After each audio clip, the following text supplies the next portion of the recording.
ACC champions of the world, guys.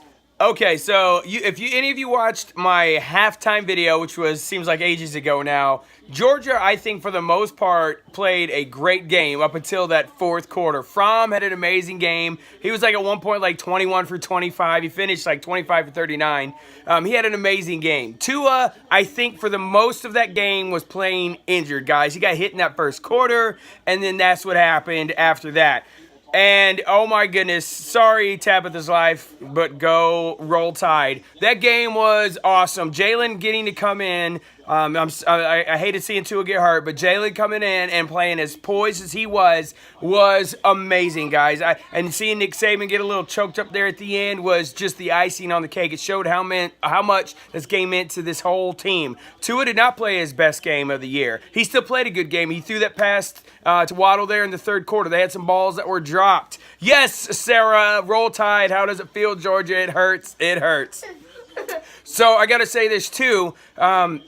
In that fourth quarter, when Georgia, I talked about Alabama trying to block the punts to end the first half. Like, I thought that was like they were just going for broke there. Like, they felt like they had to do that in order to win the game. However, there in that fourth quarter, when Georgia goes for it on fourth down, Alabama didn't even get into a punt return, guys. They were still playing their regular defense, and Georgia still tried to pull off that fake. Yes, they snapped it to a quarterback, Justin Fields, standing there, who decides to try, yes, we won, who decides to try and run it himself. What are you thinking, Georgia? If you're going to do it, at least heave the ball in the field, try to get the first down. And even if they intercept it, hopefully it's still better than just turning it over right there where you were. And I got to say, that throw, and I told my wife when this happened, that throw that Hurts made rolling on third down. Actually, yeah, it was third down. And he threw that ball down the Waddle about 30 yards down the field, rolling to his right.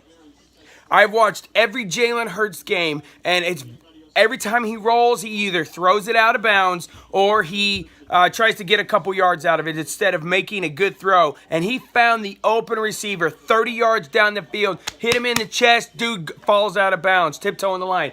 That looked like Mahomes kind of throw. It's like that is something he has worked on, is rolling to the right and throwing that ball. Tua, 10 for 25 in that game.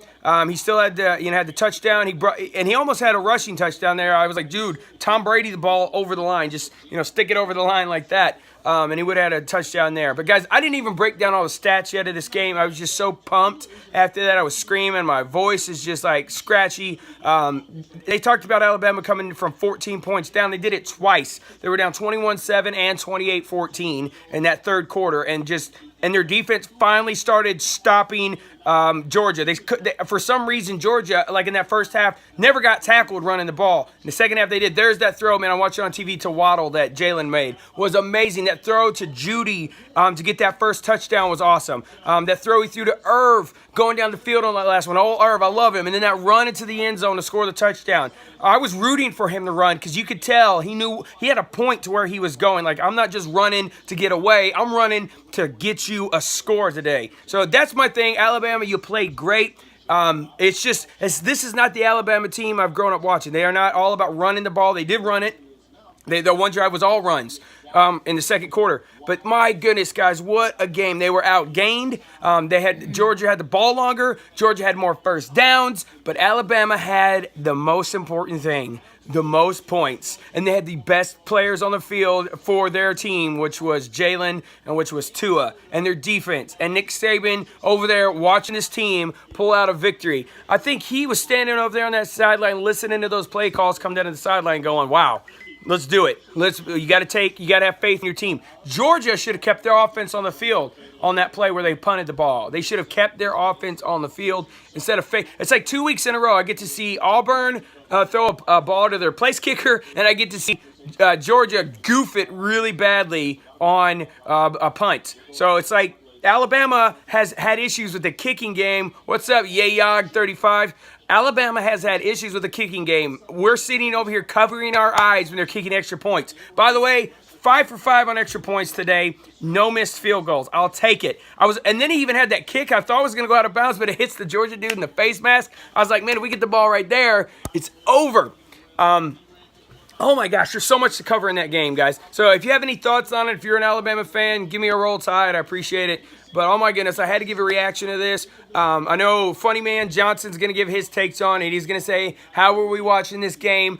I'm going to be telling you I was standing up. I don't always stand up. I have a very comfortable chair I sit in right here. Got a cup holder right here. Got my unsweet tea going on, or my sweet tea, whatever day it is. And I will be watching my game right here. But I'm standing up. I'm sweaty right now. It's storming outside. And I'm watching this game with like a lot of enthusiasm, as I hope every Alabama fan was. We don't play again. We don't play again, guys, for 28 days. We don't play again for 28 more days, which is on December 29th. It's going to give Tua time to get better. It's going to give this team time to figure out who they're playing, and they're going to be prepared for that game on the 29th. And then hopefully the championship in early January. So, that is my reaction to this game, guys. Alabama, hats off to you. I am so stoked. I am so pumped. By the way, last point. That game sounded like a home game for Georgia. Those fans were unbelievably loud when Alabama was on offense. That defense had a huge advantage, and Alabama still overcame that. Guys, that was a road game for Alabama. I talked too fast. Sorry. I'm just pumped, guys. I actually drank coffee, and I was like, man, I shouldn't have drank coffee. But Alabama, you guys pulled it off. You played a road game, basically. You played it in Georgia's home state, and you pulled off the W, guys. I would love, by the way, to see championships, like I guess the SEC championship, neutral site's fine, but like playoffs. Thanks, buddy. Playoffs, I would love to see played in the home stadiums of the team with the best record. Like 1 versus 4, you get to play in the one stadium. But my goodness, guys, I enjoyed that game. I hope you guys did too. And now we hit about 4 weeks of no good college football games, except for maybe some bowl games. So thanks. Roll Tide, and I'll see you guys next time.